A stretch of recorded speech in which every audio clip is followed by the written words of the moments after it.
A powerful businessman finds himself faced with an opportunity that promises to multiply his fortune, but an unexpected event brings him face to face with something that challenges his worldview. An unexpected encounter with a wolf cub begins to shake his deepest certainties. And as the revelations mount, he discovers that not everything can be bought or controlled. The morning sun bathed New York City in a golden light, reflecting off the mirrored windows of the skyscraper that housed the headquarters of Blackstone Enterprises. On the 50th floor, Richard Blackstone observed the city below with cold, calculating eyes. At 45, he was the epitome of business success, impeccably dressed in a tailored Italian suit, perfectly groomed grey hair, and a posture that exuded power and control. His office, a masterpiece of minimalist design, was as cold and impersonal as the man who occupied it. There were no family photos, no personal touches to suggest that a human being with emotions worked there. Only awards, performance charts, and an imposing glass and steel desk. A soft knock on the door interrupted his thoughts. "Come in," he commanded, his voice firm and authoritative. His assistant, Sarah, entered with hesitant steps. After 5 years of working for Richard, she still felt intimidated by his presence. "Mr. Blackstone, your meeting with Mr. Harrison is scheduled for 10 a.m. And, well," Richard arched an eyebrow, impatient. "And," Sarah swallowed hard, "your ex-wife called again. She insists on talking to you about Emily's alimony." A flash of irritation crossed Richard's face. "Tell her my lawyers will be in touch. I don't have time for personal discussions." "But sir, your daughter—" "Enough, Sarah," Richard cut her off, his voice sharp as a razor. "I have a company to run. Family matters can wait." Sarah nodded, defeated, and left the office. Alone again, Richard turned his attention to the documents on his desk. The expansion project in the Adirondacks was his priority now. Millions of dollars were at stake, and he wouldn't allow sentimentality or environmental concerns to interfere with his plans. As he reviewed the reports, his phone rang. It was Thomas Harrison, his main investor and supposedly his closest friend, if Richard Blackstone had friends at all. "Richard, my friend!" Thomas's exuberant voice sounded through the speakerphone. "I'm looking forward to our meeting. I have great news about the project in the Adirondacks." Richard allowed himself a small smile. "Excellent, Thomas. I can't wait to hear it." "Oh, and don't forget," Thomas continued, his tone shifting to something more serious. "We need to discuss that potential problem. You know, the nature reserve." "Don't worry," Richard replied, his voice cold and determined. "Nothing will stand in the way of this project. Not trees, not animals, not well-meaning bureaucrats." After hanging up, Richard picked up his briefcase and headed to the conference room. On the way, he passed a group of employees gathered around a coffee table. They were laughing and chatting, sharing photos of their pets on their cell phones. "What a waste of time," Richard muttered to himself, shaking his head in disapproval. A young employee, new to the company, made the mistake of approaching Richard with enthusiasm. "Mr. Blackstone, do you want to see a photo of the puppy I adopted over the weekend?" Richard's icy gaze froze the young man's smile. "I'm here to work, not to look at photos of useless animals. I suggest you do the same if you want to keep your job." Leaving behind a group of shocked employees and the mortified young man, Richard entered the conference room, where Thomas was already waiting for him. "Richard!" Thomas greeted him warmly, standing up for a hug that Richard reluctantly accepted. "Ready to make history?" "Always," Richard replied, sitting down and opening his briefcase. "Show me what you've got." For the next 90 minutes, the two men discussed strategies, numbers, and expansion plans. The nature reserve in the Adirondacks was mentioned only as an obstacle to be overcome. "I have contacts in the government," Thomas assured, winking conspiratorially. "We can soften some environmental regulations." Richard nodded, satisfied. "Good. We can't let some trees and critters get in the way of progress." At the end of the meeting, it was decided that Richard would travel to the Adirondacks the following week to personally inspect the area and finalize the project details. Back in his office, Richard found a voicemail from his daughter, Emily. He hesitated for a moment before deleting it without listening. He had no time for emotional distractions. Looking out the window at the bustling city below, Richard felt a twinge of something, emptiness, loneliness. He quickly pushed those thoughts away. Feelings were for the weak. He was Richard Blackstone, the man who built an empire from nothing. He didn't need anyone or anything beyond his own intellect and determination. As the sun set over New York City, casting long shadows across his office, Richard remained in his glass and steel fortress, alone with his plans and ambitions. Little did he know that his life was about to change in ways he could never imagine, all because of a trip to a small lodge in the Adirondacks and an unexpected encounter with a small four-legged being. Fate, after all, has a peculiar sense of irony, especially for those who believe they are above its twists and turns. Richard Blackstone's small private jet landed at the Adirondack Regional Airport under a bright blue sky. The businessman descended the stairs with his usual air of authority, his Italian shoes touching the dusty ground of upstate New York. "Welcome to the Adirondacks, Mr. Blackstone," greeted Michael Henderson, the local lodge manager. He was a middle-aged man with sun-weathered skin and eyes that seemed to hide more than they revealed. Richard nodded curtly. "Let's get straight to the point, Michael. I want to see those lands today." As they headed to the lodge in an all-terrain vehicle, Michael attempted to engage in friendly conversation. "The Adirondack Mountains are truly beautiful, sir, home to incredible biodiversity and centuries-old forests." Richard barely listened, reviewing documents on his tablet. Yes, fascinating. What interests me is the development potential." Upon arriving at the lodge, a restored colonial building with impressive mountain views, they were greeted by Peter, the caretaker. He was an older man with a kind face and hands calloused from years of hard work. "Mr. Blackstone," Peter greeted with a respectful bow, "it's an honor to have you here." Richard responded with a brusque gesture. "Prepare everything. We leave to inspect the land in 30 minutes. As Richard refreshed himself in his room, Peter and Michael exchanged worried glances. "This man doesn't understand the land," Peter muttered. "The mountains aren't a playground for rich city folks." Michael sighed. "I know, friend, but orders are orders." Half an hour later, the group was trekking into the Adirondack wilderness. Richard, inappropriately dressed in his designer suit, walked with determination, ignoring the natural beauty surrounding him. "Here," he said, pointing to a clearing. "This would be a perfect spot for the main resort complex." Peter couldn't contain himself. "But sir, this area is vital for the migration of several species, plus it's part of a protected wilderness area." Richard looked at him with disdain. "The animals will find somewhere else, and as for the protected status, we have ways around that." Everyone wins. They continued the expedition, with Richard marking points on his GPS for future developments, ignoring Peter's increasingly desperate protests. That's when it happened. Distracted by a call on his cell phone, Richard didn't see the protruding root. He tripped, fell forward, and his head hit against a fallen tree trunk. "Mr. Blackstone!" Michael and Peter shouted in unison, running towards him. But Richard lay motionless, a trickle of blood running down his forehead. The blow had knocked him unconscious. "Quick," Michael ordered. "We need to get him back to the lodge." However, before they could move Richard, a sound from the bushes stopped them. From the thicket emerged a small wolf pup, its silver-grey fur shimmering under the afternoon sun. Peter gasped. "A grey wolf?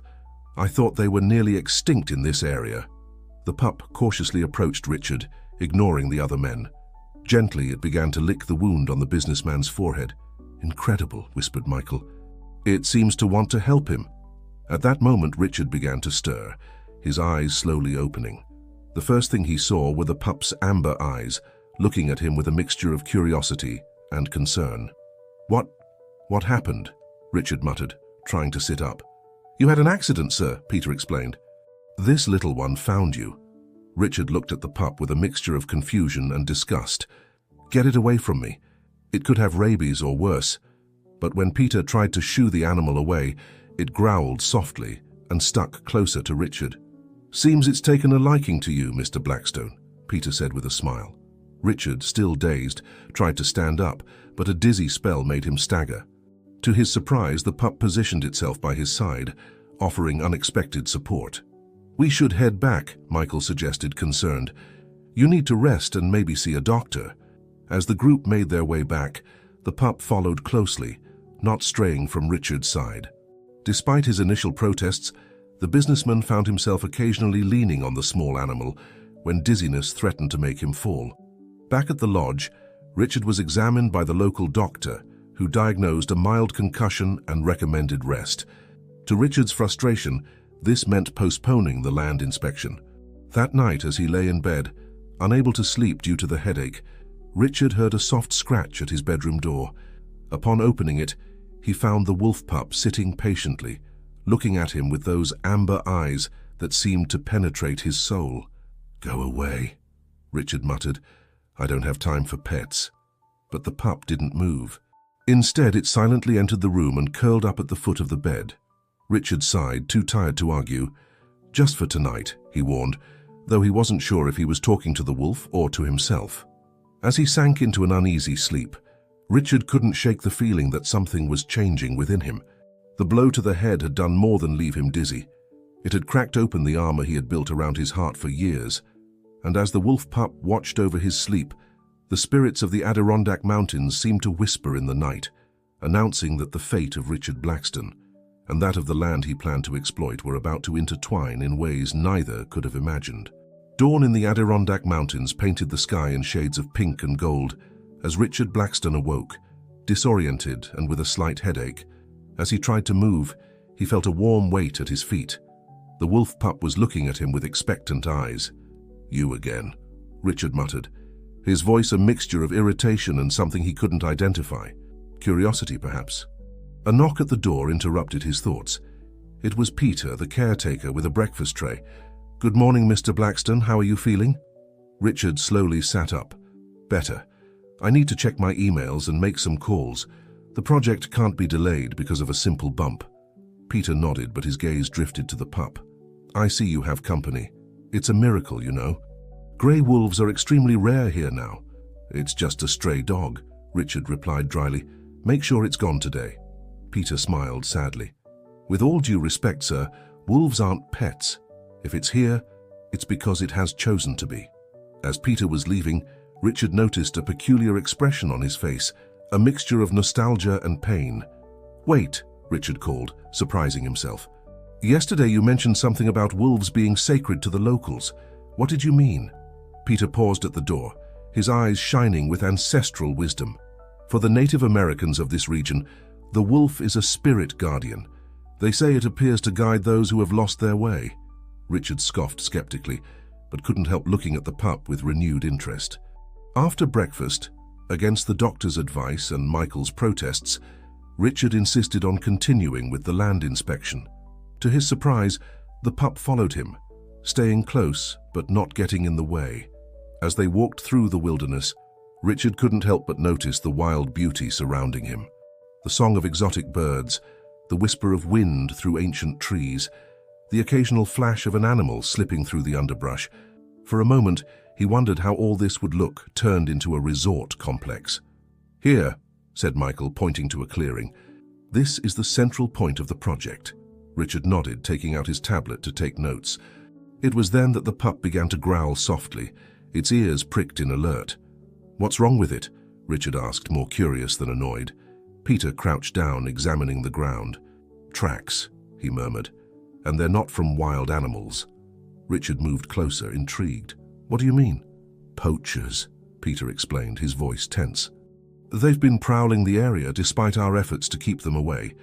The wolf pup sniffed the area anxiously, as if confirming Peter's suspicions. "Poachers," Richard repeated. "What are they looking for here?" Michael exchanged a significant look with Peter before answering. "Protected species, sir. The grey wolf, the lynx, rare birds. There's a very lucrative black market for this kind of merchandise." Richard frowned. The idea that someone was operating illegally on his future property deeply bothered him. "This could complicate the project," he muttered to himself. As they continued the inspection, Richard couldn't shake a feeling of unease. The forest, which before had seemed only an obstacle to his plans, now seemed to vibrate with a mysterious and ancient energy. As night fell, the group decided to camp in the forest. Sitting around a campfire, eating a simple dinner, Richard found himself fascinated, listening to Peter's stories about the land and its inhabitants. "They say the mountains have memory," the old caretaker was saying, his voice blending with the crackling of the fire, "that they remember all who have passed through them and judge their intentions." Richard, normally skeptical of such superstitions, found himself strangely moved. The wolf pup curled up at his feet seemed to be listening with equal attention. In the middle of the night, Richard woke with a start. The camp was silent, but something had alerted him. It was then that he noticed the pup was gone. Worried, though he didn't want to admit it, Richard left his tent. The full moon bathed the forest in silver light, creating mysterious shadows between the trees. Suddenly he heard a growl. A few meters away, the wolf pup was in a defensive position, facing a coyote that had approached the camp. Richard watched, amazed, as the small wolf, despite its size, chased away the intruder with surprising ferocity. When the coyote finally retreated, the pup trotted back to Richard as if nothing had happened. "You protected me," Richard murmured, crouching down to pet the animal. For the first time in years, he felt an emotion he couldn't immediately name. Gratitude, affection. That night, as he lay awake in his tent, with the pup sleeping peacefully beside him, Richard began to question himself. Was it possible that he had been wrong all this time? That there was something more valuable than money and power in this wild and beautiful world? As sleep finally claimed him, Richard couldn't shake the feeling that he was on the brink of a profound change. The Adirondack Mountains, with their mysteries and beauties, were beginning to leave their mark on him, just as Peter had said. And the little wolf, this unexpected guardian, seemed to be the key to unlocking something Richard had kept locked away for a long time: his own heart. The return to the lodge was silent, with Richard lost in thought. The wolf pup trotted by his side as if it had always belonged there. The experience in the forest had left Richard unsettled, questioning things he had previously taken for granted. Upon arrival, they were greeted by a young, energetic woman waiting on the lodge's porch. Her presence seemed out of place in the rustic environment.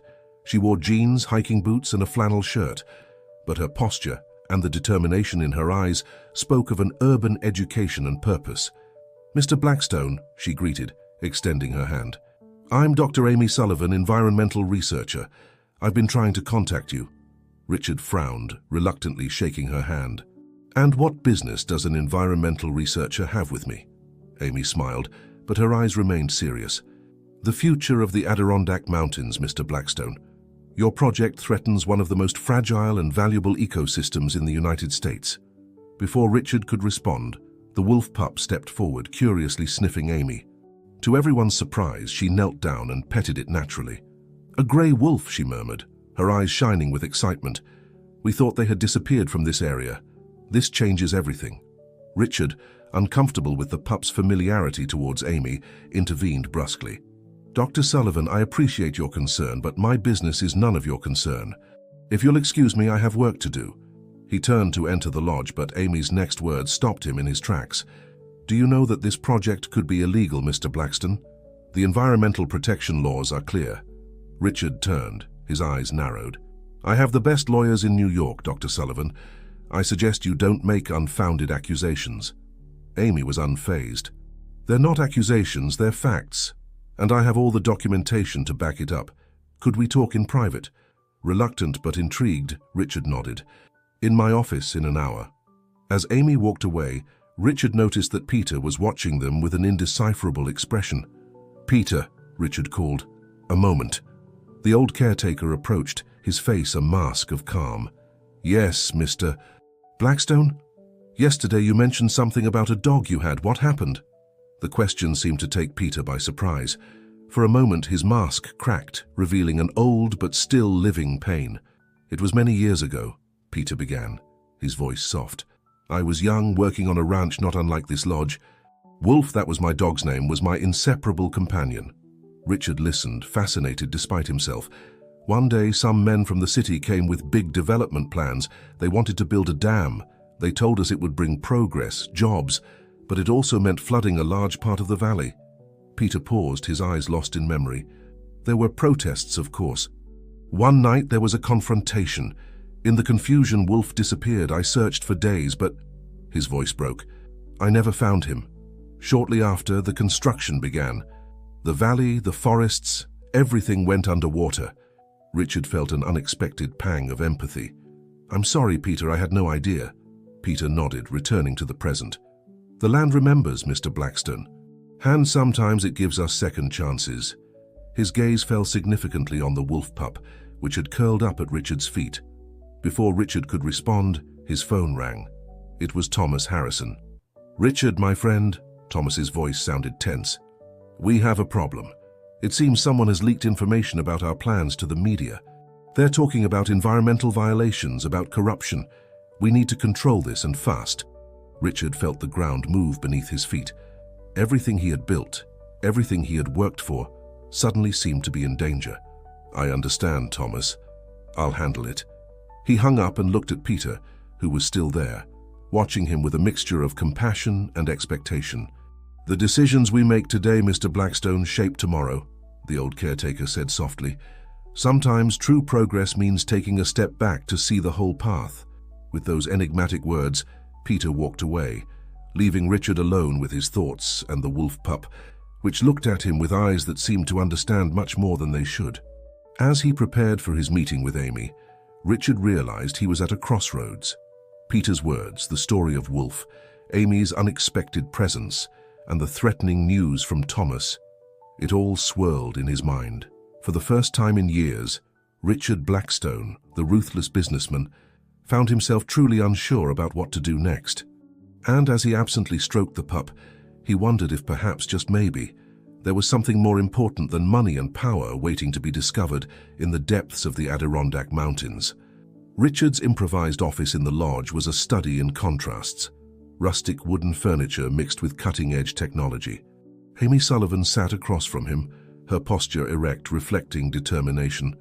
"Mr. Blackstone," she began, pulling a folder from her backpack, "what I'm about to show you could change everything you think you know about this project."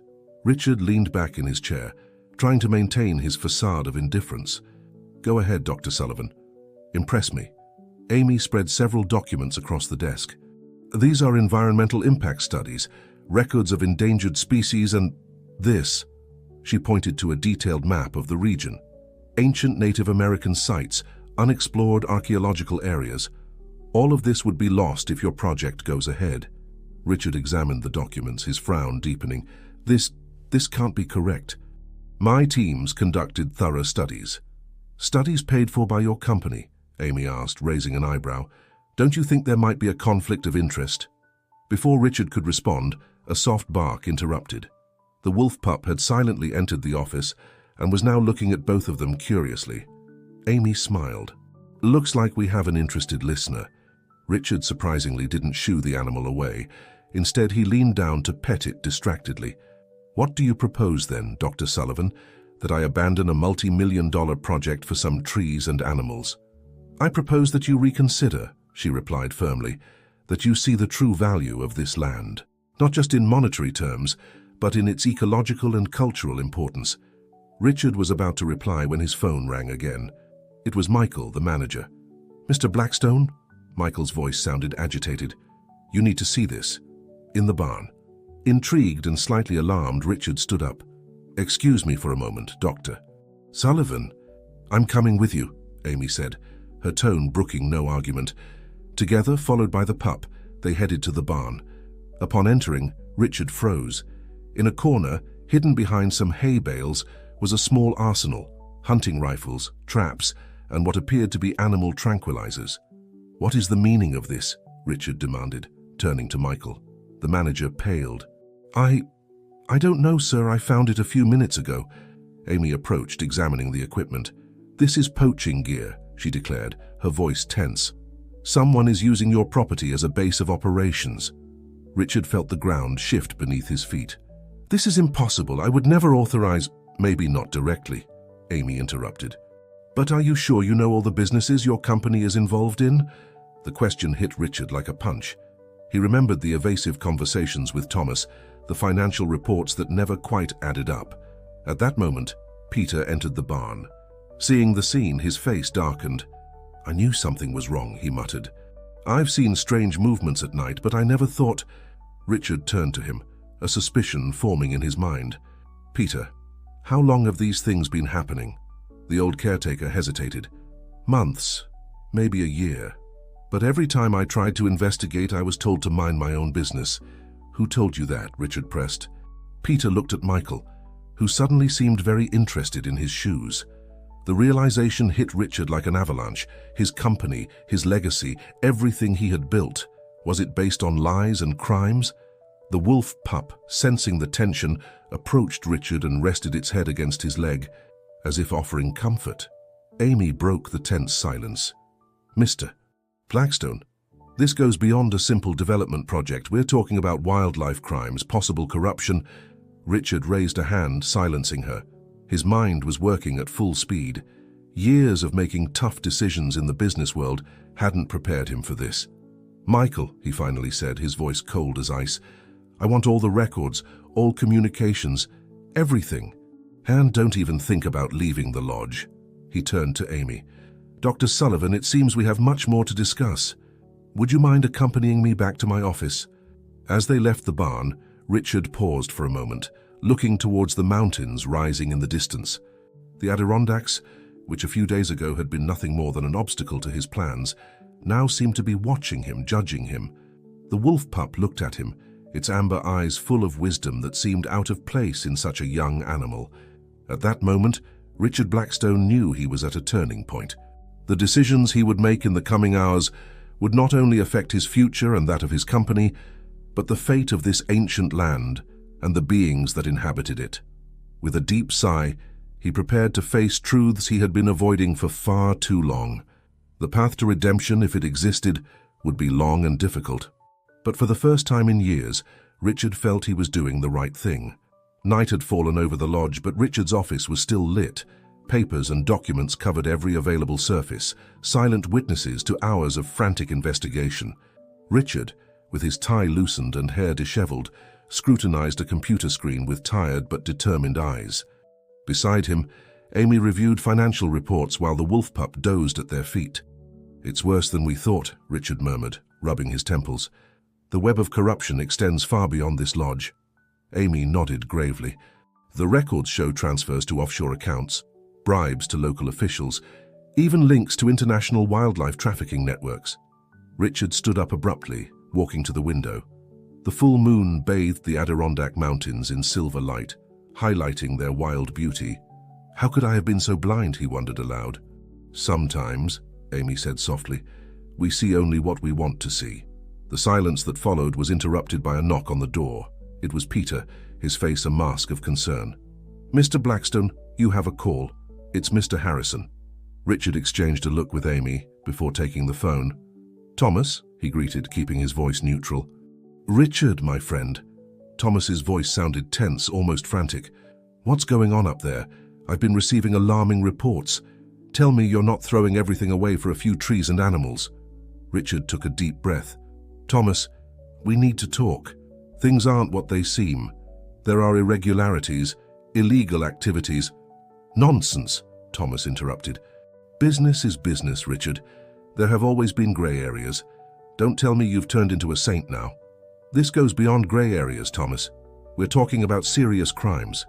There was a moment of silence on the other end of the line. When Thomas spoke again, his voice had lost all pretense of friendship. "Listen to me, Richard. You've worked too hard to get where you are.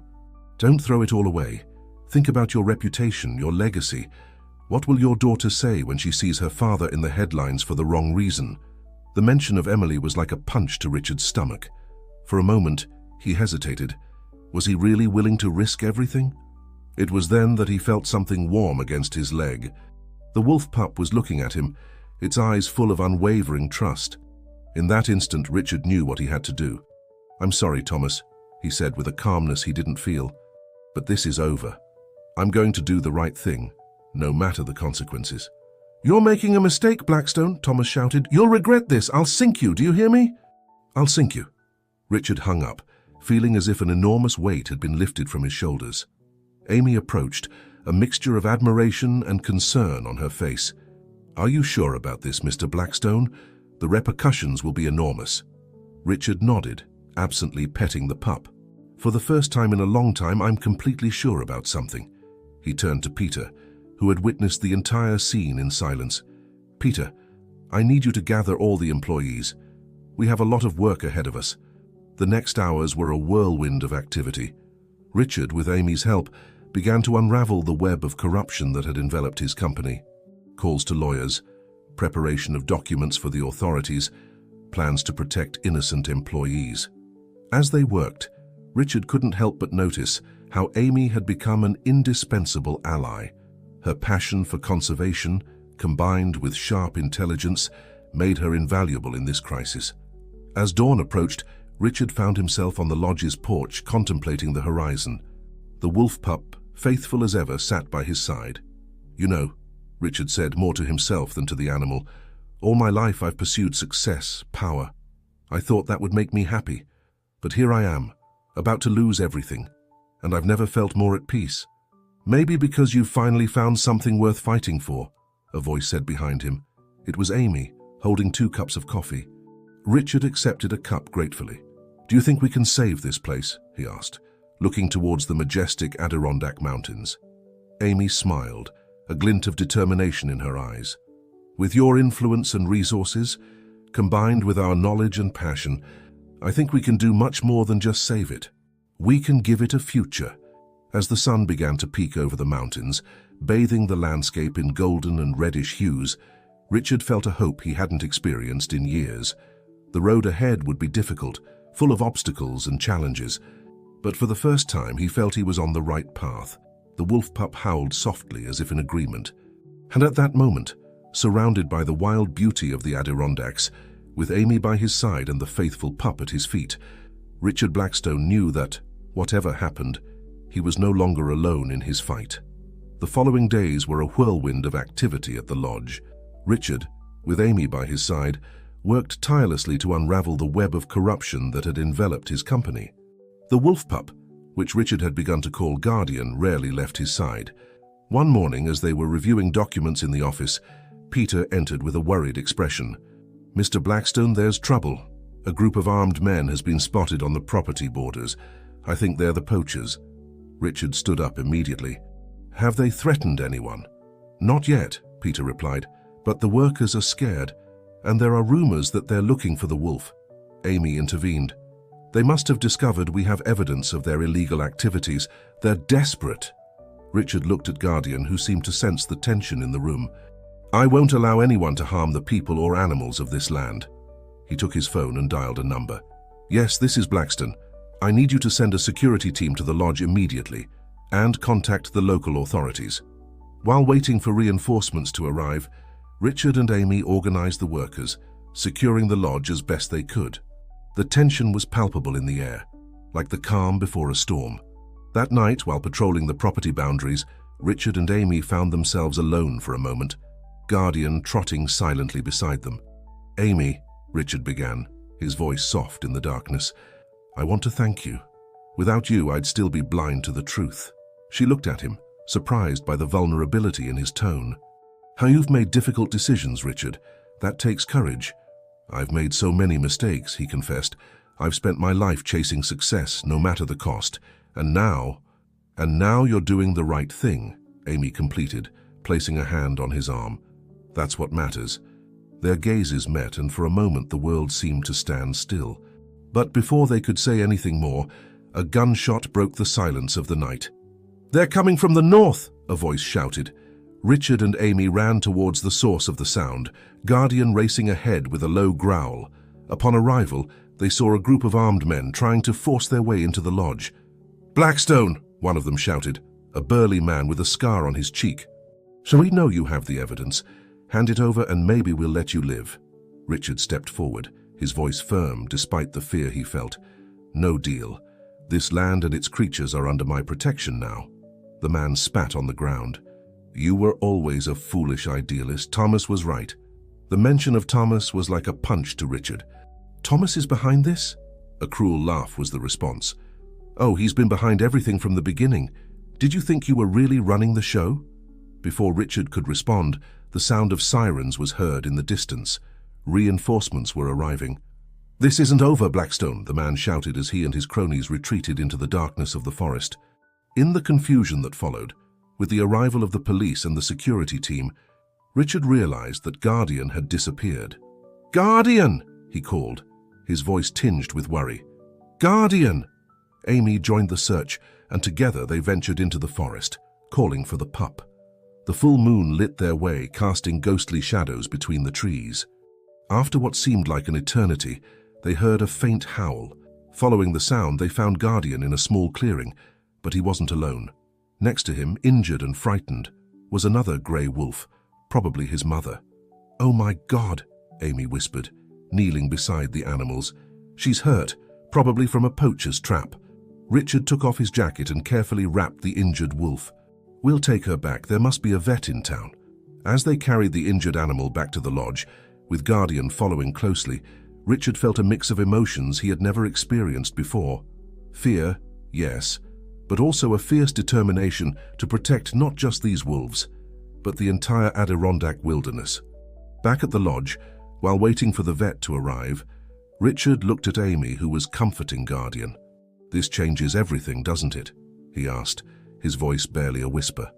Amy nodded, her eyes shining with a mixture of defiance and hope. "Yes, it does. But we're in this together, Richard. And together we can make a difference." As the night progressed, with the threat of poachers still present and the fate of the injured wolf uncertain, Richard Blackstone realized he was on the threshold of the most important battle of his life. A battle not for money or power, but for something much more valuable: the future of an ancient land and the creatures that call it home. And for the first time in his life, he felt he was on the right side of history. Dawn found Richard Blackstone sitting on the lodge's porch, his gaze lost in the horizon, where the first light of day painted the Adirondack Mountains gold and crimson. At his side, Guardian dozed restlessly, as if sensing the tension in the air. The night had been long. The veterinarian, an older man named Dr. Johnson, had worked tirelessly to save the injured wolf. Now the animal rested in a stable converted into an improvised clinic, its future still uncertain. Amy came out onto the porch, 2 steaming cups of coffee in her hands. She offered one to Richard before sitting down beside him. "How is she?" Richard asked, referring to the wolf. "Stable for now," Amy replied. "Dr. Johnson says the next 24 hours will be crucial." Richard nodded, his mind a whirlwind of thoughts and emotions. "You know," he began, his voice barely a whisper, "all my life I've measured success in terms of profits, of power. But last night when we found that injured wolf, I felt something I hadn't experienced in years." "What was it?" Amy asked softly. "Purpose," Richard replied, looking into her eyes. "A true sense of purpose." Amy smiled, a mixture of understanding and something deeper in her gaze. "It's powerful, isn't it? Feeling like you're making a real difference." Before Richard could respond, Peter appeared, his face a mask of concern. "Mr. Blackstone, you have a call. It's your daughter, Emily." Richard's heart skipped a beat. In the midst of the chaos of the past few days, he had barely had time to think about his daughter. He took the phone with trembling hands. "Emily? Dad?" His daughter's voice sounded distressed. "What's going on? There are reporters outside my apartment, rumors in the news about corruption and environmental crimes. Is it true?" Richard closed his eyes, the weight of his past actions crushing him. "Emily, honey, it's complicated, but I'm trying to fix things, to do the right thing." There was a moment of silence on the other end of the line. When Emily spoke again, her voice was full of an emotion Richard hadn't heard in years. "Dad, I'm scared, but I'm proud of you. Whatever you're doing, I know it's the right thing." His daughter's words were like a balm to Richard's tormented soul. "Thank you, sweetheart. I promise I'll explain everything soon." After hanging up, Richard turned to Amy and Peter, a new determination in his eyes. "It's time to go on the offensive. We can't keep waiting for the next attack." Amy nodded. "You're right. We need to expose the entire operation, not just the poachers, but also those backing them." "Thomas," Richard growled, "he's the key to all of this." The next few days were a frenzy of activity. Richard, with the help of Amy and a team of trusted lawyers and journalists, began to unravel the complex web of corruption. Every document, every suspicious transaction, every illegal connection was meticulously documented and prepared to be presented to the authorities. Meanwhile, the injured wolf began to show signs of recovery. Guardian spent hours curled up next to her, as if understanding the importance of his presence. One afternoon, as Richard and Amy were reviewing documents in the office, they heard a commotion outside. Upon going out, they saw a group of Native Americans led by a wise-looking elder. "We've come to speak with the man who protects the wolves," said the elder, his voice laden with authority. Richard stepped forward. "That's me." The elder looked at him intently, as if reading his soul. "The spirits of the mountains have spoken to us. They say a man from the city has found his heart in our hills." Richard, normally eloquent in any business situation, found himself at a loss for words. The elder continued, "We've come to offer our help. The Adirondacks are our mother, and the wolves are our brothers. Together we can protect them." At that moment, as if responding to a silent call, Guardian appeared, followed by the wolf, who limped slightly but moved on her own. A murmur of awe ran through the group of Native Americans. The elder smiled. "The Guardians have chosen. Now it's our turn to act." As the sun set over the Adirondack Mountains, Richard found himself surrounded by a diverse but united group: Amy, Peter, the Native Americans, and the wolves. For the first time in his life, he felt he was part of something bigger than himself. "Tomorrow," he said, his voice charged with emotion, "we'll confront Thomas and expose the whole truth. But we won't do it alone." Amy took his hand, intertwining her fingers with his. "Together," she said simply.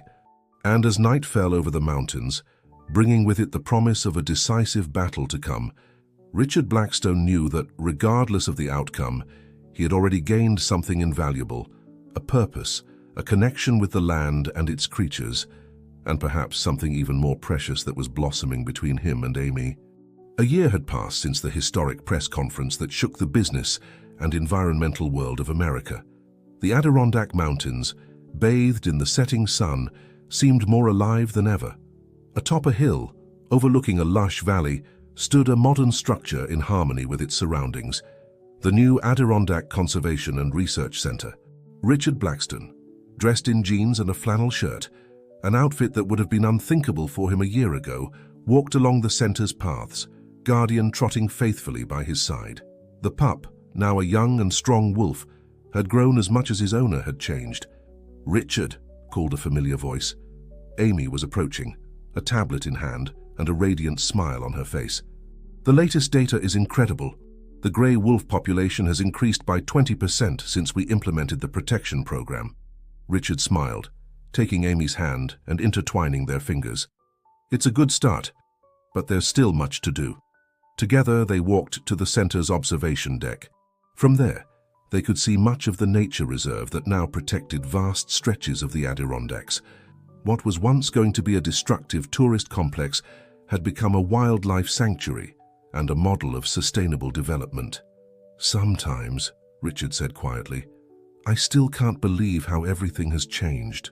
Amy rested her head on his shoulder. "You've come a long way, Richard Blackstone." And indeed he had. After the press conference, the following months had been a whirlwind of investigations, trials, and restructuring. Thomas Harrison and several other executives had been arrested and faced long prison sentences. Richard's company, once a symbol of corporate greed, had transformed into a leader in conservation and sustainable development. It hadn't been easy. Richard had lost a considerable fortune and faced public and legal scrutiny. But with each challenge, he found an inner strength he didn't know he possessed. "Dad," a cheerful voice interrupted his thoughts. Emily was approaching, accompanied by a group of Native American children. "The kids want to show you the drawings they made of Guardian and his pack." Richard's heart swelled with pride. Emily, inspired by her father's transformation, had left her job in the city to join the project, leading educational programs for local communities. As Richard knelt to look at the drawings, he noticed that Peter was approaching, accompanied by the Native American elder who had been present at the press conference. "Mr. Blackstone," Peter said, his face wrinkled in a smile, "the Council of Elders wants to speak with you." The elder stepped forward, his presence emanating wisdom and respect. "Richard Blackstone," he began, his voice deep and melodious, "when you came to these lands you were a stranger, a lost man. Now, the mountains recognize you as one of their own." Richard bowed his head in humility. "It's the mountains that have given me so much.